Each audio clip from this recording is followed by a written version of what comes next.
What is the comparison between Centrum energy and Pharmaton, यानी Pharmaton या Centrum energy में से कौन सा बेस्ट है जो आपको डेली बेसिस पे यूज़ करना चाहिए। अगर दोनों के पैरामीटर्स देखें और कंटेंट देखें तो सेंट्रम एनर्जी में जितनी भी उसकी मिकदार है हर मल्टीविटामिन की, वो ऑलमोस्ट फार्माटोन से डबल है, क्योंकि इसके अंदर जिंसन भी है, दोनों में है। लेकिन फार्माटोन में जो एक थोड़ी सी बेस्ट चीज़ है उसमें सोया लेसिथिन होने की वजह से वो आपके लिवर डैमेज को बचाती है, इसके साथ साथ आपकी मेमोरी को स्ट्रॉन्ग करती है, साथ साथ में आपके जो कोलेस्ट्रॉल लेवल है उसको कम करती है, जिससे आपको इरेक्टल डिसफंक्शनिंग में भी फ़ायदा मिलता है। अब बात कर लेते हैं सेंट्रम एनर्जी की।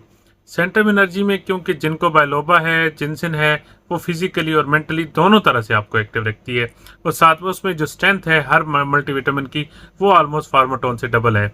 अगर मैं यूज़ करना चाहूँ या आपको मशवरा देना चाहूँ तो वो सेंट्रम एनर्जी है, उसको आप अपनी लाइफ में डेली बेसिस पे ऐड कर लें।